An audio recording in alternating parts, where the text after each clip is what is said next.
अस्सलाम वालेकुम। एक दोस्त हैं ख़ान भाई हैं, उन्होंने मैसेज किया, उन्हें मुंबई से रियाद 19 सितंबर की टिकट चाहिए। चलिए दोस्त देखते हैं। दोस्त मुंबई से रियाद आजकल बड़े अच्छे पैकेज चले हुए हैं, बहुत ज़्यादा सेल ऑफ़र लगी हुई है। आप देखें डायरेक्ट जो है फ़्लाई नास मुंबई से डायरेक्ट रियाद जा रही है और ये सिर्फ 10,719 इंडियन रुपये की है। बिल्कुल ये फ्री जैसी है। इतनी सस्ती टिकट आज तक मैंने देखी, उससे भी सस्ती है। देखें 9,000 10,000 की भी है। देखें ये मुंबई से जद्दा जाएगी, जद्दा में 8 घंटे का स्टे है, फिर वहाँ से रियाद जाएगी। यानी 9,000 10,000 11,000 इतने में ही है, बहुत सस्ती है।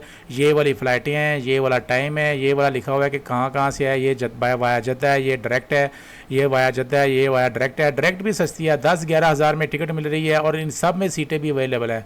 और आप 19 की बजाय 18, 19, 20 जो आगे पीछे 1-2 दिन की भी लेंगे तो आपको ये प्राइसेस मिल जाएंगे। ये पैकेज लगे हुए हैं, बड़े अच्छे पैकेज लगे हुए हैं। आप इनमें जाके टिकट ले सकते हैं, सब में सीटें अवेलेबल हैं। मज़ीद कोई आपको इन्फॉर्मेशन चाहिए आप कमेंट करें।